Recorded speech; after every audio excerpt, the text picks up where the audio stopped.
welcome back to In Stitches with Jackie. If you're new, welcome. So today is Saturday. It is, what time is it? It is, I want to say 11 o'clock, exactly. 11 o'clock, and what is it? October 11th? Is today the 11th? So anyway, I am working on this gift that I have to have done today. Now, I made this at a quilt retreat, or at an embroidery retreat a few months back. I actually made 2 of these, and I already gifted one of them. This is from the Kimberbell Holiday Rope Bowls for machine embroidery, and they're the oval rope bowls. Now, they do come in 2 sizes, I believe. There's a large size and then a smaller size. I'm pretty sure, let me double check that. It says on the back here, bowls are available in 2 sizes each, and some with 7 coordinating leather tag designs. So you also get embroidery designs to do these little leather tags. So of course I am making this one, Halloween. And again, I have made 2. This is the 3rd one, and this one is almost done, but I wanted to show something I did differently. And I may stitch some of these. There is a Christmas one, there's a Thanksgiving one, there's a really cute Valentine one. I know that's a little blurry. Valentine one, Christmas one, and then there's a Thanksgiving one. There's an Easter one, there's a Have a Lucky Day one, there's a Sweet Land of Liberty, Happy Easter. I have to be honest with you, I wasn't really crazy about these designs, except for this one. And as most of you know, I am crazy when it comes to Halloween. And so that was the reason why I did decide to get this one. Now, there are 2 hoopings involved in this. The first one is hooping to get a base that is later going to get inserted in here. And then you do the second one where you're using your shape form again and going around. I'm pretty sure there's shape form. Yeah, there's shape form in here again, and then you get the backing and you turn it, and it's like a envelope style here. And but what I'm doing is I'm eliminating that very first hooping. So when I made the very first one and I cut it out, this kind of fell. It kind of fell in place, and I thought, oh geez, doesn't it make more sense, instead of putting a second hooping, instead of using the additional stabilizer, because you have to use a bigger piece of it, because what it's doing on the very first one is it's stitching the template, which is just going to be a piece of the shape form that gets slid into this.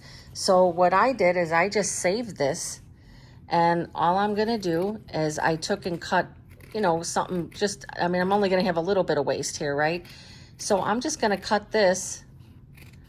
I saved this as my template because it makes sense to not have to do 2 hoopings.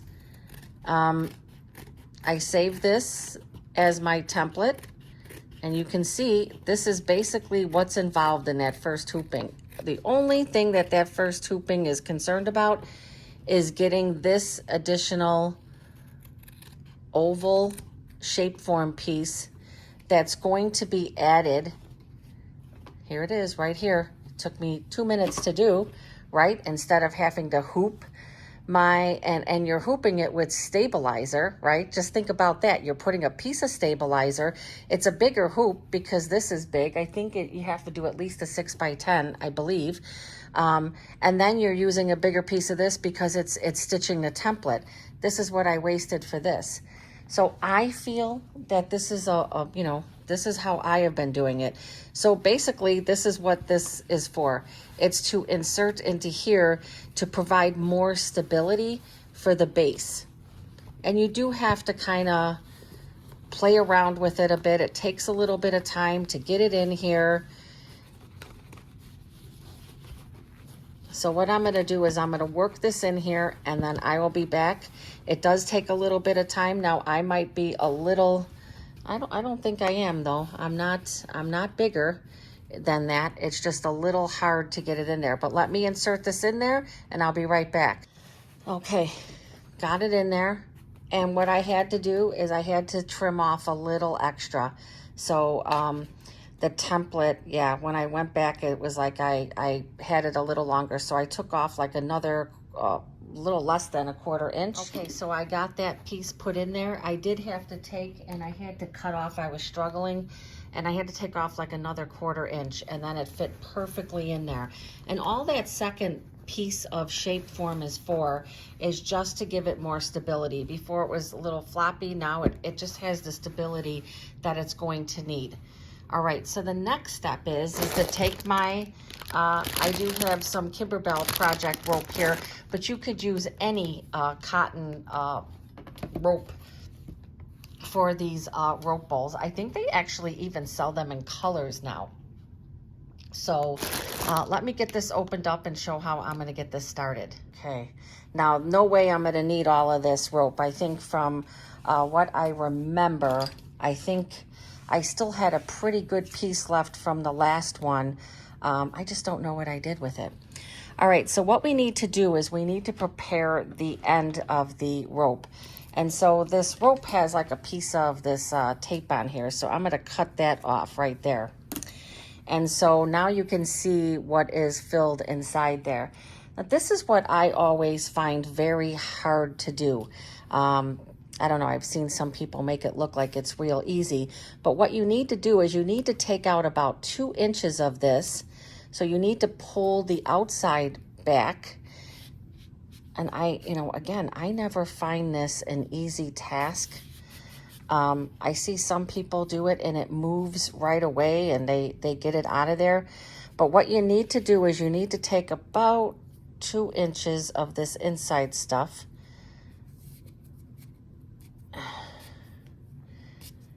See, I always have a hard time with this, and I'm not sure why.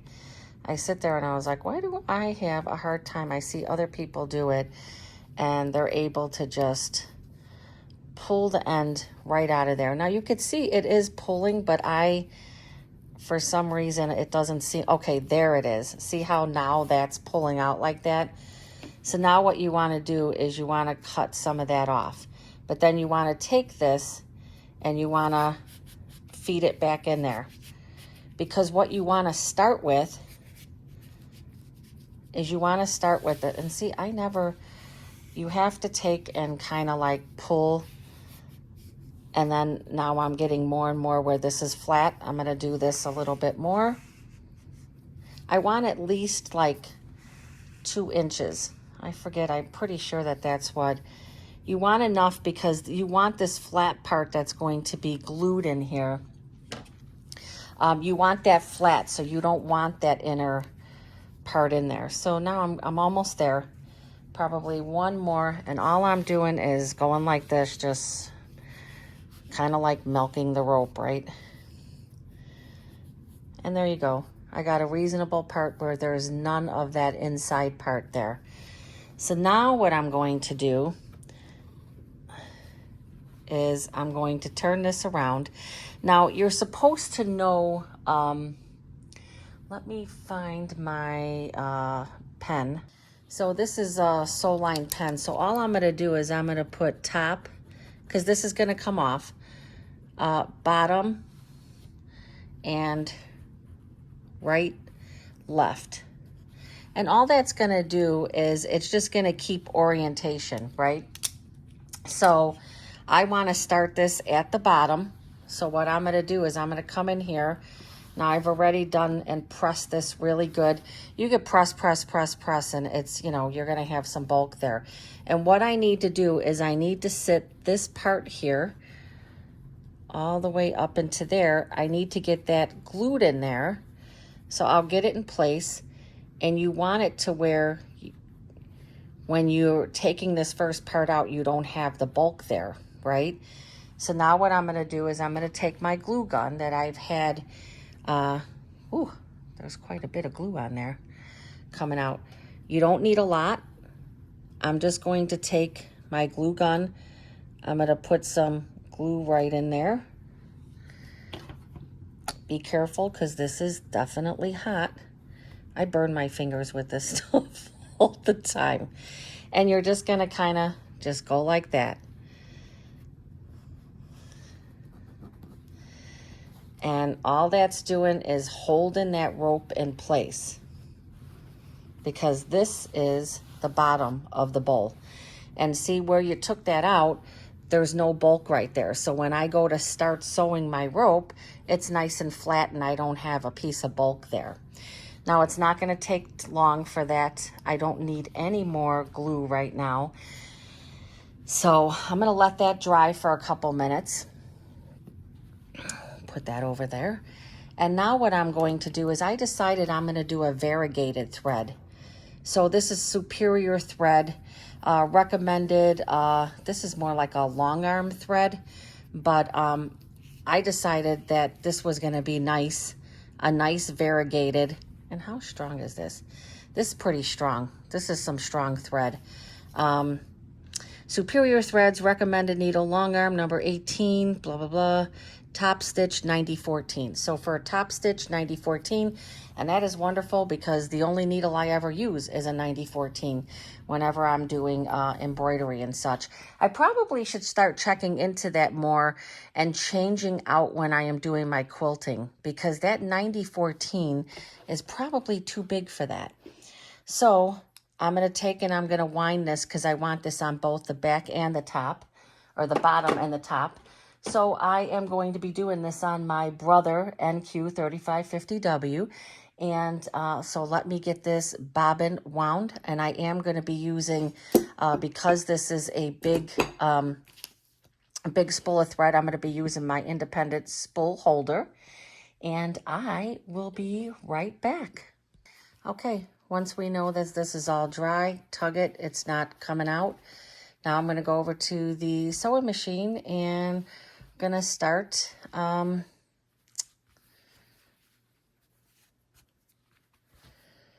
well, let me see, I probably needed to take it the other way, so I made a mistake. I need to take it this way because I'm going to be taking this way, so it's not a big deal. I mean, it's really done there. So what I can do simply is, what I'm going to do is, again, these are when things go wrong. I didn't pay attention to my orientation there. So what I'm just going to do, making sure not to cut anything else out, I'm just going to clip that. That isn't going to make any difference. I needed to put it this way because with it coming out this way, I'm going to be sewing this way. And so I had it kind of backwards. So, and if I do my orientation, you know what, I'm going to start at the top then, because I need to be able to put it this way to be able to go smoothly. So I still have enough of this. I'm just going to do the same thing, milk a little bit more of this. I'll get it re-glued in place, and then I'll meet you at the sewing machine. You can see now my orientation is going to be right, because when I'm putting this on, I want to be looking at the front and not the back of it. And the way I had it situated before, I was going to be half the work from the back. Now, I'm just going to do a little testing stitch for my zigzag. I wound my bobbin, and I have my variegated black and white thread put on the machine. Okay, I've been testing out my zigzag stitch. Remember, you don't want the stitch too tight, so or lengthwise, you don't want it spaced out too long. So I have that at 2.5 millimeters. But the width I took to 7. And you could see that that's a lot wider than some of these other ones, because you want to make sure that it's going to be catching the rope. And if you have that zigzag too narrow, you can always adjust it. But if you have the width too narrow, it's not going to grab onto the other pieces of the rope bowl.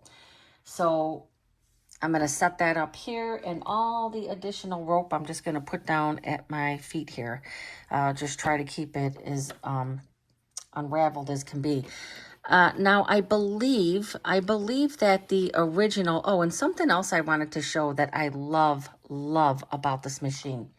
So you can see that there's quite a bit of thickness here, right? I mean, it's thick. My foot is like, hey, what's going on? I mean, I can barely fit this under here. I can, but it's tight. So I'm going to go to my machine here. I am going to raise my foot. So I'm going to go to my pages, and I believe it's on page 2. And presser foot height. Do you know how nice it is to have this? At first I thought it was just a setting. Now 10 is the highest you can go, but just that little bit, just that little adjustment is going to help. You can still see that it's going to be a little tight, and it's a little tight just for this first pass. And then once we're just on the rope, it won't be such a big deal. But it is very nice to have that setting. Very nice to have that setting, because a lot of machines do not have that. Again, it's a little bit of a, you know, you do have to like really. I did my last one on here, so I know I can do this. The very first one is going to be, and you want to line your, this up right here. I'm going to line it up with the middle of this.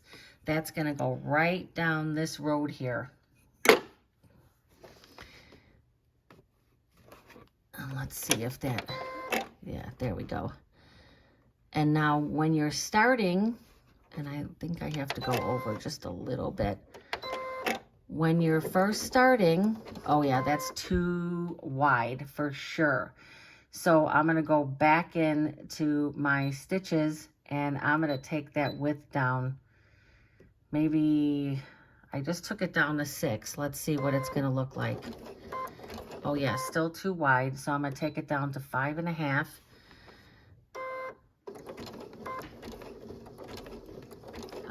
I think I'm going to take it down to 5. And this is where you want to test this out, right? It still seems, now it seems like it needs to be, it seems like the length needs to be a little tighter as well. So I took that down to 2.0. So testing it out on the piece of fabric probably wasn't the smartest thing to do. This looks like this is more in line, and I still feel like it's a little big. So I'm going to take it to 4.5. The 4.5 width and 2.0 millimeter length. And let's see what this does. And this is the pass that you want to make sure that you like your settings, because once you start getting into the actual rope portion, now I think that this is good. It's at least good for me. When you're going around these circles, or these round edges, you want to pay a little more closer attention. These really are fun to make, and I don't like to underestimate the degree of difficulty with making these bowls. These are very simple, like these Kimberbell ones are very simple.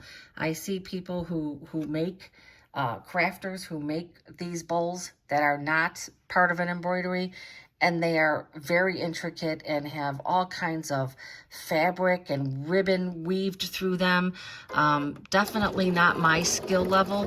This right here is my skill level, right? It's like, would I like to learn to do things a little, nicer? I would like to learn, how to weave some rope through there. Sure, that would be nice.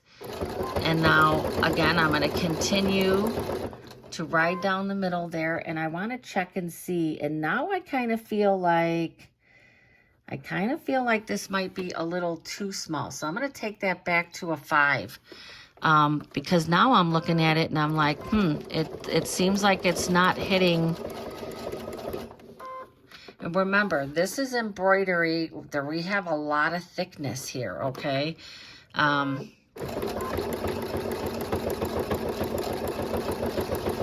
think that last adjustment might be, I'm hitting it, but I'm just trying to make sure that I am staying.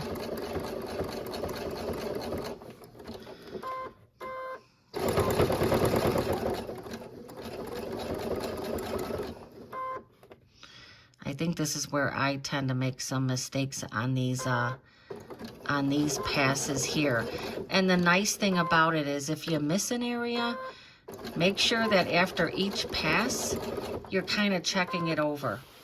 Make sure after each pass you check it over and you make sure that you hit all your areas. It's very easy to go back and to fix some of those. Now, because I'm using a variegated thread, if I have to go back and patch some areas, I may just go to a straight white thread so that it's not obvious. Oh yeah, I'm gonna like this variegated thread. I already made one of these with just the straight white thread, white fabric, and I felt like it needed something more. Now I'm getting to the point where I'm gonna be matching up. And this is where I tend to have a gap. I'm not the best at filling this gap, and I definitely wanna do some stitching back and forth here. I'm gonna try not to like, okay. And now I'm gonna go back a bit and come up a bit. Okay. And now I want to kind of slide myself over. I kind of went out of my lane a bit there. All right, so now after you have done the first pass, you're just going to lift this up, and you're going to lift it up as much as you can, as much as it allows you to lift up, because now all the rest of the passes are going to be having this held up like this. And that's basically it. Now, my tendencies with these is I tend to start to sew way too fast, and then I miss some of my connections, and then I gotta go back. So this is the time where you would just kind of take your time and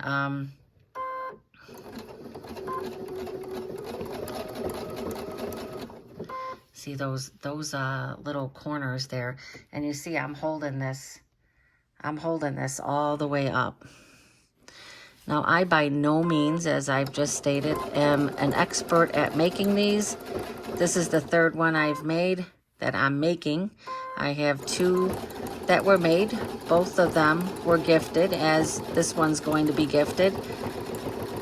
I wanted to make the smaller size because I thought, how cute would it be for like clips and such. So I am going to probably show the stitch out making the smaller size one, which is going to be for me. Oh, I got this all tangled under here. Hold on. But I ain't going to lie.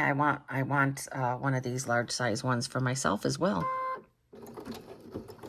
As stated, I'm not crazy about a lot of the other designs. I bought this purely based off of the I bought this purely based off of the Halloween design.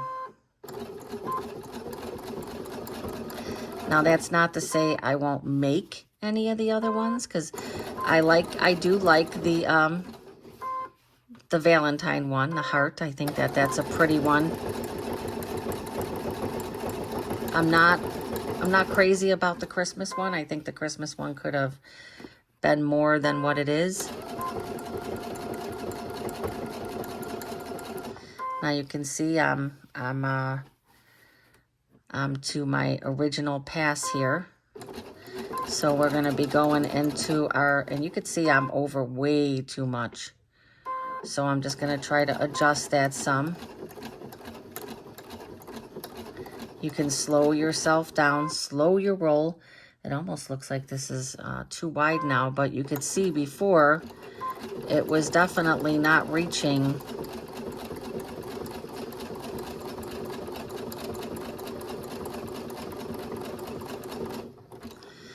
So I am going to continue. Yeah, this stitch definitely looks, I'm going to tighten it up a little bit more. Again, you can continue to make adjustments. There's nothing that says you can't make an adjustment. I just tightened up my stitch some. So the width I just, is it the width I just did? Yeah, the length, I'm sorry. The length of the zigzag, I just shortened a bit so that it does a little more zigzag. And I may, let me see if I take that back down to 4.0. Again, it's an adjustment. You can continue to make adjustments. It's not going to, oh, you could see I was way over there. So that's, you really want to pay attention and make sure that you always have, you're always lining this up with that part. So I'm going to go ahead, I'm going to do a few more rounds and then come back and show you what it looks like. I wanted to show the progress. I very much like the variegated. I had to stop and do another, I love the variegated look of the thread. And this thread is definitely a heavier weight thread. It definitely is, right? And so this is much more sturdier, and I like it because the last one I made for my daughter, or not the last one, but the first one, this was really floppy. And I was like not happy with that because I was like, why is it so floppy? Well, it was floppy probably because I didn't have my stitch. Again, I brought my length down, my zigzag, and on my machine here, it's stitch 1.10, I believe, for the zigzag. Let me look here. 10, yeah, it's number 10. And I have it at the stitch length of 1.8 and the width of 4.5. And I like that. So I am going to keep track. I'm going to write that down this time. Much sturdier. And I do like that. Now, when I've been looking it over, it looks like everything is pretty good. But again, you want to make sure and go around. A lot of times I hold it up to the light, see if there's any areas, but I'm stitching this one pretty, I feel like I'm stitching this one a little tighter as well. So it is pulling, I will say one thing, it is kind of pulling the inside up a bit. So you do have to be careful because now I'm going to do a couple rounds and I'm just going to loosen it up a bit. I'm only going to do about 1 or 2 more rounds and then I will be done. Where I had to end off here, I'm just going to start right back in that same section. And obviously I'm going to go around that. No, I didn't. Did I thread this? Yeah, it's threaded. I'm going to start off right a little bit before where I left off. And I'm going to start up again. And then I'm going to go back just to reinforce that area that I had to stop. You have to be mindful of it because when you're using variegated thread, obviously you're going to have kind of like a bunch of a color. Now I am coming to, so right here is my my starting point, okay? And whenever I'm deciding that I'm going to stop, that I'm like, okay, I've done enough. And it looks like I did 1, 2, 3, 4, 5, 6, 7, 8, 9, like 10. I went around 10. Now, I think when I did it the very first time, I think Kimberbell's suggestion was 7 or 8 times around, but it's really your own preference. So what I'm going to do is for this very last one, I am going to go around one more time, but I'm going to kind of be careful at how much I'm raising this. And what I might do, let me write down my numbers. I want to make sure that I write down my numbers, and I'm going to write them down right on my pattern here so I know. So with this machine, it's stitch number 10, and my width is 4.50, and the length is 1.8 millimeters. Length is 1.8 millimeters. So I did it right on my pattern, so this way I know I don't have to worry about it. Because right now the length I'm going to increase a little bit because I don't want it as tight. That's why it seems like it's pulling just a little bit. So that's why for this very last go around, and this is going to be my last one, I just loosened that up a bit. I really like the variegated thread, and I want to do like some browns and oranges for, okay, I got a bit off there. You can see I'm way off here. So I'm just gonna tie off because I really went astray there, right? I wasn't paying attention. I'm busy talking, and so I'm gonna go back because I realized really fast that I was way off. You wanna pay attention to where you are at. Do it right the first time. You don't have to go back a second time, right? And I have a tendency of wanting to sew really fast as well. And one suggestion I would give is take your time.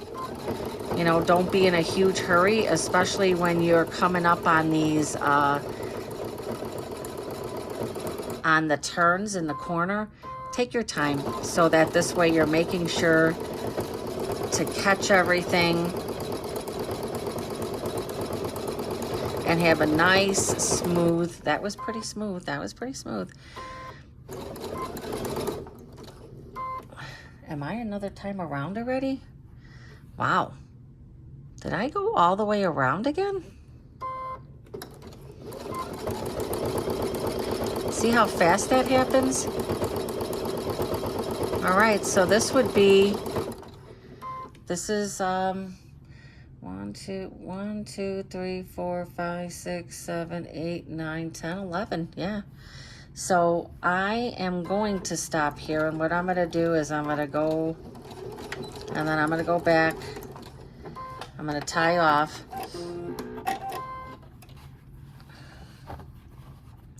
Oh, I can probably go, nope, that's about right where I started. Maybe a couple more stitches.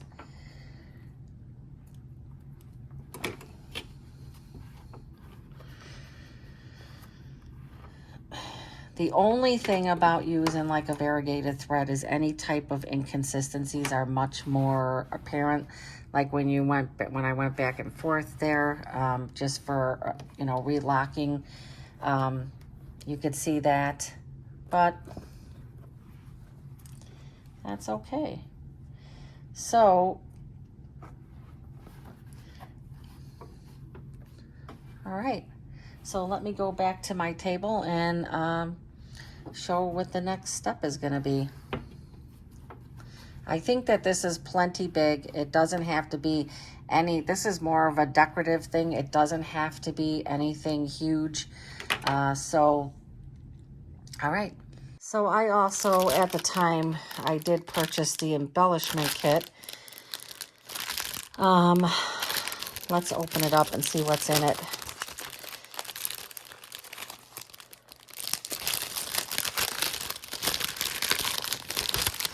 It does have the leather and such because there is a tag. So I'll just be putting my, throw that out, right? So it has the little tassels, which is cute. And it does have the buttons. There is a bat button in here, but really when I look at these buttons, I'm not crazy about them. I'm not even going to open them because it's a real simple bat thing. And now they do have the black, this is leather. And because what they'll be is, it just stitches like a little thing on there.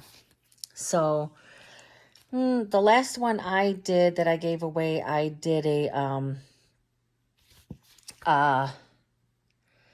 not even sure what I did, but I did some fabric. Definitely did not do the leather thing. So I may do the same thing with this, just wrap a little bit of fabric. And what you would do is wrap a little fabric. I didn't leave a whole lot with this. And take a little thing like that and just glue it in place. It doesn't have to be anything fancy. I don't want to really put any tassels or anything on here because I'm gifting this to my daughter-in-law, and the grandkids will just pull it off probably if they get a hold of it. I'm not crazy about the buttons. I'm not quite sure why I bought the embellishment kit, probably because I felt like I needed to. So I'm going to probably just do the same thing I did with the last one. I'm just going to wrap it with a little piece of fabric, and then I'm going to call it a day doing this. I may send the design. I just don't feel like hooking. I can probably stitch it out on my other machine. And that's it. So I'm just going to finish off that part, but nice. I love doing the variegated thread. I think it just added so much more. The first one, if you can imagine, it just is the color of the rope.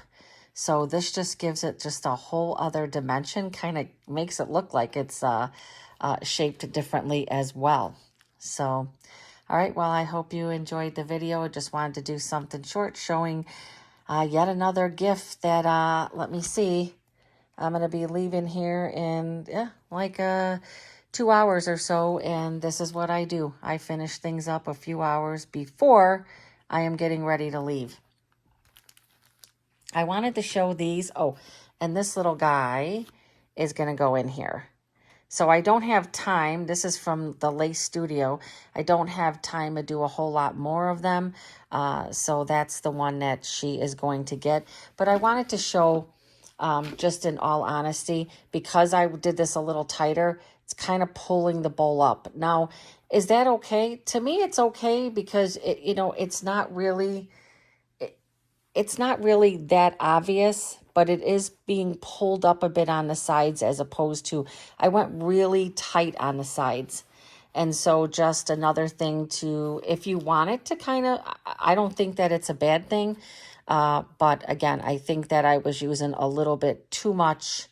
I was holding it up too much, and the stitch I was using was a little tighter. And so it did cause this to be kind of tight. But all right, well, another Halloween project done, and check off the list, another gifted Halloween. Well, happy Saturday to everybody. Have a great day. Please like and subscribe, and please come back again soon for yet more Halloween projects.